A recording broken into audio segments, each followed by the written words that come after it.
ओम नमः शिवाय, जय श्री महाकाल। देखिए, आज की इस वीडियो में हम आपको 3 उपाय बताएंगे।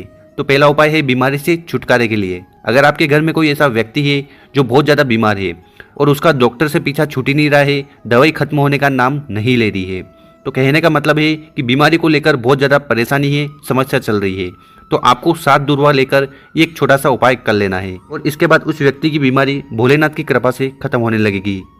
तो पूज्य गुरु जी की कथा को सुनकर ही ये उपाय आपको बहुत अच्छे से समझाएंगे। उसके पहले इस वीडियो को लाइक कर दें और चैनल पर नए हो तो सब्सक्राइब जरूर करें। तो इस उपाय में हमें क्या क्या सामग्री की जरूरत है वो देख लीजिए। तो सबसे पहले आपको लेनी है दूरवा, ठीक है। इसको हम घास भी बोलते हैं। तो आपके घर के आसपास, आप जैसे कि ये आपका घर है, ठीक है, तो आपके घर के आसपास कहीं पर भी बाहर साइड ये उगरी होगी तो वहाँ से आपको इस दूरवा को उठा लेना है, ठीक है। तो आपको कुछ इस तरह से दूरवा उठाकर लेकर आ जाना है, ठीक है। और एक बार इस तरह से दूरवा उठा लो, उसके बाद आपको इस तरह से एक बंडल बना लेना है। तो यहाँ पर हमें कितनी चाहिए? हमें यहाँ पर चाहिए 7 दूरवा। तो इस तरह से आपको एक एक करके दूरवा ले लेना और उसके बाद इस तरह से एक बंडल बना लेना और उसके बाद इसको लाल धागे से, आपके घर में लच्छा होगा, कलावा होगा, उससे आपको इसको बांध देना है, ठीक है। समझ में आया? और इस तरह से एक बंडल बना लेना है। इसके बाद हमें जो अगली सामग्री चाहिए वो है लोटा, ठीक है। तो हमें एक लोटा लेना है। और लोटा कौन सा? तो यहाँ पर हमें तांबे का लोटा लेना है, तांबे का लोटा लेना है। और इस तांबे के लोटे में आपको अपने घर से जल को भर लेना है, क्योंकि गुरुजी कहते हैं कि जब भी हम शिव मंदिर जाएं तो हमें जल अपने घर से ले जाना है। और घर से कहाँ? तो जो मटका होता है, आपके घर में मटका होता है, पितरों का स्थान होता है जहाँ से हम पानी पीते हैं, वहाँ से आपको जल को लेकर शिवलिंग पर जाकर समर्पित करना चाहिए। इससे हमारे घर के जो दोष है, जो समस्या है, वो खत्म होती है। इसके बाद इन सामग्री को लेकर आपको पहुंच जाना है शिव मंदिर। शिव मंदिर में चले जाने के बाद क्या करिएगा? सबसे पहले आपको दक्षिण दिशा में बैठ जाना है और आपका जो चेहरा होगा वो उत्तर दिशा की ओर होना चाहिए, ठीक है। और यहाँ पर जो हम घास लाए हैं, 7 घास या 7 दूरवा, उससे हमें पहले उपाय करना है। तो हमारे पास जो दूरवा का बंडल है, इसको आपको उठाना है और यहाँ पर जो माता अशोक सुंदरी वाली जगह होती है, यहाँ पर उसको स्पर्श करवाना है, टच करवाना है। यहाँ पर आपको उसको समर्पित नहीं करना है, सिर्फ टच करना है। इस प्रकार से आपको माता अशोक सुंदरी वाली जगह पर उसको स्पर्श करवा देना है। इसके बाद क्या करिएगा कि इस दूरवा के बंडल को उठाना है और शिवलिंग के ऊपर टच करवाना है। यहाँ पर भी आपको समर्पित नहीं करना है, सिर्फ टच करवाना है, ठीक है। तो इस प्रकार से यहाँ पर भी आप टच कर दीजिएगा। और टच करते समय आपको एक नाम लेना है। नाम बहुत ही ज़्यादा इंपॉर्टेंट है, वो है हाटकेश्वर महादेव। तो ये जो उपाय हम कर रहे हैं, ये हाटकेश्वर महादेव का स्मरण कर कर उनका नाम लेकर करना है। और जब शिवलिंग पर दूरवा आप स्पर्श करवा रहे हो तो उसके बाद आपके मन में जो भी कामना है, खासकर जो बीमारी है, उस बीमारी को दूर करने के लिए आपको भोलेनाथ से प्रार्थना कर लेना है। और उसके बाद इस दूरवा के बंडल को आपको उठाना है और जो गणेश जी का स्थान होता है यहाँ पर उसको टच करवाना है, स्पर्श करवाना है। यहाँ पर भी आपको उसको समर्पित नहीं करना है और यहाँ पर स्पर्श करवाते समय आपको हाटकेश्वर महादेव जी का स्मरण करना है, ठीक है। इतना कर लिया। इसके बाद उस दूरवा को यहाँ पर रख देना है और आप अपने साथ जो घर से कलश लाए थे, जिसमें आपने अपने घर से जल भरा था, उस कलश को उठाइएगा और उठाने के बाद उसको शिवलिंग के ऊपर समर्पित कर देना है, हाटकेश्वर महादेव जी का स्मरण करते हुए। और उसके बाद आपको प्रार्थना कर लेना है कि हमारे घर में ये व्यक्ति, ये सदस्य बहुत ज़्यादा बीमार है, उसके लिए हम ये उपाय कर रहे हैं, ठीक है। और इसके बाद जो दूरवा हमने यहाँ पर चढ़ाई हुई है, उस दूरवा को आपको उठाना है और घर पर चले जाना है, ठीक है। घर चले गए। अब क्या करिएगा कि जो व्यक्ति बहुत ज़्यादा बीमार है, ठीक है, रोग से पीड़ित है, उसको आपको ये 7 दूरवा खिलवानी है। कितने दिन खिलवानी है? तो आपके पास 7 दूरवा है तो लगातार आपको 7 दिन उस दूरवा को खिलानी है। और ये दूरवा सुबह खाली पेट उनको बोलना कि इसको चबा चबा कर खा ले। तो 7 दूरवा है, 7 दिन तक खिलाइए। उनकी जो भी समस्या है, जो बीमारी है, वो चाहे वो बीमारी कैसी भी हो, वो खत्म होने लगेगी। तो कर देखिएगा, बहुत ही आसान सा उपाय है। अब जान लेते हैं गुरुजी द्वारा बताया गया दूसरा उपाय। देखिए, दूसरा उपाय क्यों करना है? अगर आपके जीवन में आर्थिक समस्या बहुत ज़्यादा चल रही है, धन को लेकर अधिक समस्याओं का सामना करना पड़ रहा है, आपके व्यापार में और नौकरी में उन्नति नहीं हो रही है, तो आपको ये उपाय कर लेना है। तो इस उपाय में सबसे पहले हमें लेना है बेलपत्रो, ठीक है। तो आपको एक बेलपत्र ले लेनी है। और ये जो बेलपत्र लो, ये कहीं से भी खंडित नहीं होनी चाहिए, क्योंकि खंडित चीज़ शिवलिंग पर नहीं चढ़ती।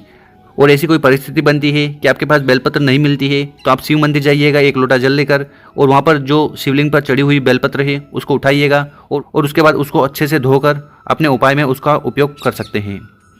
इसके बाद जो अगली सामग्री है वो है 1 लोटा जल, ठीक है। तो आपको 1 लोटा ले लेना है, ठीक है। और लोटा आपको तांबे का लेना है और तांबे के लोटे में आपको अपने घर से जल को भर लेना है और जल को आपको अपने मटके से भरना है। मटके से भरकर आपको शिवलिंग पर उस जल को चढ़ाना है। तो इससे हमारे घर में जो दोष होते हैं, जो समस्या होती है, वो समाप्त होती है। अब इन सामग्री को लेकर आपको पहुंच जाना है मंदिर। ठीक है, मंदिर पहुंच गए, सबसे पहले आपको दक्षिण दिशा में बैठ जाना है। उत्तर दिशा में आपका चेहरा होना चाहिए। इसके बाद जो एक बेलपत्र लाए हैं और जो एक लोटा कलश लाए हैं, इससे हमें उपाय करना है। तो क्या करिएगा, अपने सीधे हाथ में सबसे पहले उस बेलपत्र को रख लेना है कुछ इस प्रकार। बेलपत्र रख लिया, इसके बाद क्या करिएगा कि जो पानी का लोटा, पानी का कलश, जो पानी का लोटा और पानी का कलश आप अपने घर से लाए हो, उसको भी आपको अपने सीधे हाथ में रख लेना है। कहाँ रखना है, तो जो बेलपत्र रखी है ना, उसके ऊपर उस पानी के लोटे, उस पानी के कलश को रख लेना है। तो कुछ इस प्रकार रख लिया। अब इसके बाद आपके मन में जो भी कामना है, जो भी समस्या है, वो चाहे धन से हो, दौलत से हो, व्यापार से हो, नौकरी से हो, या ग्रह क्लेश से जुड़ी हुई समस्या हो, कहने का मतलब है कौन सी भी समस्या हो, उसका स्मरण कर कर भोलेनाथ से प्रार्थना कर लेना है। और इसके बाद क्या करिएगा, उसके बाद क्या करेगा कि उस जल के लोटे को आपको उल्टे हाथ में रखकर सबसे पहले जो बेलपत्र है उसको आपको समर्पित करना है। और इस बेलपत्र को कहाँ समर्पित करना है, बेलपत्र को आपको समर्पित कर देना है माता अशोक सुंदरी वाली जगह पर। और बेलपत्र समर्पित करते समय आपको तुमरुका जी का स्मरण करना है। तो ये उपाय करते समय आप तुमरुका महादेव जी का स्मरण करते रहना है। तो बहुत सारे लोगों को नहीं पता कि माता अशोक सुंदरी वाली जगह क्या होती है। तो इन दोनों जलाधारी के बीच में जो मोटी सी लाइन होती है, यही माता अशोक सुंदरी की जगह है। तो यहाँ पर आपको बेलपत्र समर्पित कर देना।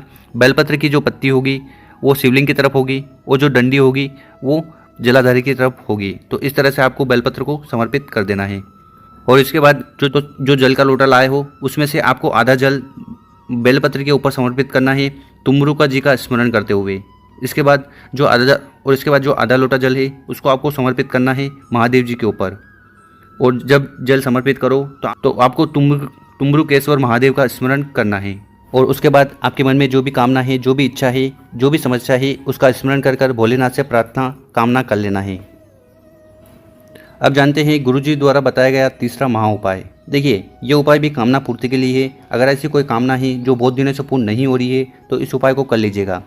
तो इस उपाय में जो सबसे पहले हमें सामग्री चाहिए वो चाहिए इलायची।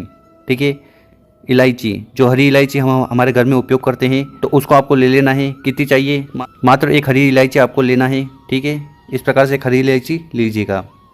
इसके बाद जो अगली सामग्री है वो है शहद। तो शहद कितना लेना है, तो 1-2 चम्मच शहद आपको ले लेना है। इसके बाद जो अगली सामग्री है वो है एक लोटा। और लोटा आप लो तो आपको तांबे का लोटा लेना है और इसमें आपको अपने घर से जल भर लेना है। क्योंकि जब भी हम हमारे घर से जल को लेकर शिवलिंग पर समर्पित करते हैं तो इससे हमारे घर के जो दोष है, समस्या है, वो खत्म होती है। इसके बाद इन सामग्री को लेकर आपको पहुंच जाना है मंदिर। ठीक है, मंदिर में पहुंचने के बाद सबसे पहले आपको दक्षिण दिशा में बैठ जाना है। उत्तर दिशा की तरफ आपका चेहरा होना चाहिए। यहाँ पर हमारे पास क्या क्या सामग्री है, हमारे पास एक हरी इलायची, शहद और एक लोटा जल। ठीक, तो सबसे पहले जो ये तांबे का लोटा है, इससे आपको जल को समर्पित करना है शिव जी के ऊपर श्री शिवाय नमस्तुभ्यम का स्मरण करते हुए। और गुरु जी कहते हैं कि जब भी हम शिवलिंग पर जल चढ़ाएं तो हमें जल को इतना स्लो चढ़ाना चाहिए ताकि हम आराम से 11 बार श्री शिवाय नमस्तुभ्यम का स्मरण कर लें। तो ऐसे आपको जल को समर्पित कर देना है। उसके बाद क्या करिएगा कि जो आप एक हरी इलायची लाए हैं इसको आपको उठाना है और शहद का जो पात्र है उसमें आपको पटक देना है। तो कहने का मतलब है कि उस हरी इलायची पर आपको शहद का लेपन करना है। शहद का लेपन कर दिया, उसके बाद क्या करना है, उस हरी इलायची को आपको उठाना है और शिवलिंग के शीर्ष भाग पर टॉप वाले हिस्से पर समर्पित कर देना है श्री शिवाय नमस्तुभ्यम का स्मरण करते हुए। और उसके बाद वहाँ पर आपको हाथ जोड़कर प्रार्थना कर लेनी है कि हे महादेव, हमारे जीवन में ये समस्या चल रही है या मेरी ये कामना है, इसे जल्दी से जल्दी पूर्ण करें।